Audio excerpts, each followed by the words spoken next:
Hey, what's up, everybody? Welcome to the 40th episode of Sports Urban Legend TV. I'm your host, Wayne Ramo.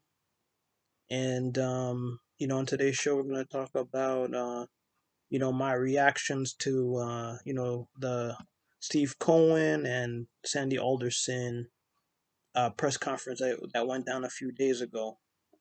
And also give my thoughts about, Marcus Stroman signing and what move should be the number one move out of hopefully many moves the Mets make this offseason. So if you like this channel or this video, please feel free to like it, share it, comment on it, and let your voice be heard. And also, click on the notification bell and also subscribe so you could be, updated for the latest episodes when they drop. So with that said, let's just dive right into this, press conference. And to be very honest with you, over the 21 years I've been a Met fan, I'd have to, and I've seen, many press conferences. Piazza, Beltran, Delgado, Pedro, Cespedes. But to be very honest with you, I think this was the best press conference I've ever seen. You know, um, Steve Cohen, obviously, you know, he's the richest owner in baseball, but even more so important is that he's a diehard Met fan. He bleeds orange and blue. He was, minority owners under the Wilpons for like, I think since 2012 or so. But, you know, now he has control of the team and, he said all the right words. Obviously I've seen a bunch of, GM and manager press conferences, but he said all the right words and you could see it, everything he was saying was being honest. He said that if the Mets don't win the championship in the next 3 or 5 years, he's going to be slightly disappointed. And, you gotta love that because, under the Wilpons, they rarely said that C word. It was so taboo. Championships.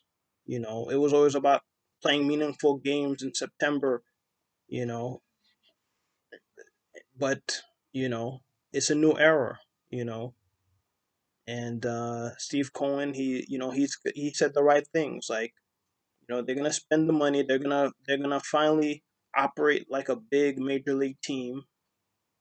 But even importantly, they're gonna spend the money wisely. They're gonna draft. You know, they're gonna draft. Obviously wisely. They're gonna have homegrown guys because, like you said, you don't buy championships. You build them. And that's precisely what we need. Like he said, he's gonna model after the Dodgers formula that finally led them to the championship. They've been National League champions for so many years. Recently, losing to, to the Astros and the Rays. Well, did they lose? No, they didn't lose to the Rays. I'm sorry. They lost to the Red Sox and all these other teams here and there, but they finally got the championship. So and then Cohen basically you know answered that question about is he chasing the Yankees, and he said he's not chasing the Yankees for the back pages. He's trying to beat all 29 other teams, including the Yankees, which is the right attitude. You focus on your team, make the players play the right way, and everything will take care of itself. So kudos to him. And then Sandy Alderson, you know, I mean he was the GM of the team since 2010, and then he left 2018, and this was easily the first time you've ever seen him happy and smiling and hopeful about you know the future of the organization. Like he didn't hold back or anything, and it's just a difference. Him working under Jeff Wilpon and him working over under Steve Cohen, where there's going to be pressure because they want to be iconic, which Obviously, Mets, they have a very interesting history if you look at the Mets. The first three times they made it to the postseason, they've been to the World Series. They won in '69, the first year of the divisional play in '69. Lost in '73 in the You Gotta Believe Mets, and then of course '86. The amazing '86 team that you know shocked the baseball world when they overcame 0-2 deficit against the Red Sox, and then capped it off with amazing comeback from behind wins, game 6, game 7. I mean, the whole story. I don't even have to go into details, but you know they definitely have the right mindset of turning this franchise around. And as a Met fan, I couldn't be any happier, because it's actually some legitimate hope for the future. And all they got to do is just make the right moves. I like the Stroman signing. Even though it's 1 year, $8.9 million contract. I mean, he wisely opted in. With this COVID situation, a lot of teams are not going to be spending the money, which I think is going to be in the Mets' favor because Cohen didn't lose any money. Since he wasn't the main major owner of the Mets, of course the Wilpons were. And for me, um, the biggest splash they got to make right off the bat,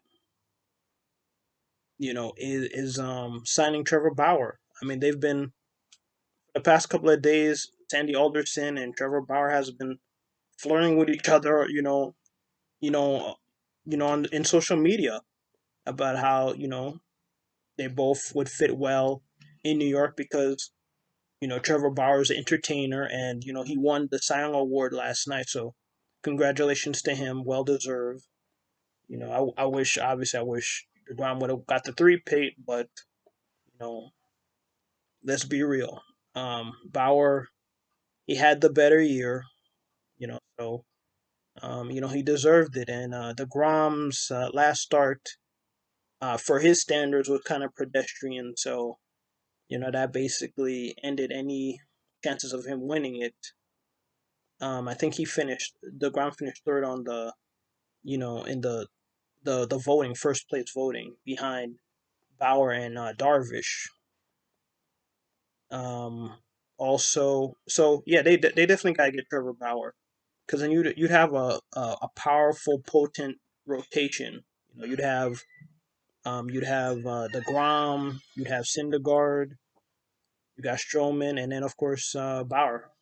And I think that'd be a great rotation. And you got Peterson who emerged as a rookie last year, or I should say this past year. So they if they make the right moves, sign Springer, get a good catcher. I mean, obviously, ideally, you'd like to get Real Muto, but um, I don't know if he's willing to come here, and they might go the cheaper route and get James McCann. Who's a who's been having the best performance of his career so far. So we'll see what the Mets do, but hands down, they have to get Trevor Bauer as their first move, then Springer, and then hopefully Realmuto, because Realmuto's most likely not going to sign it until um you know till January probably, as most top free agents. But Bauer, he's quirky. You don't know what he's going to do. He's unpredictable, not afraid to speak his mind. So he might sign early, or he might sign like December, January, like all these top free agents tend to do. So we'll see what happens with that. So that's my thoughts. If you agree or disagree with me, please feel free to comment on it on the screen. Please feel free to like it, share it, and I'd love to hear what you guys think. So I'm William Rameau. Thanks for checking out this episode of Sports Urban Legend TV, and I'll see you next time. Peace.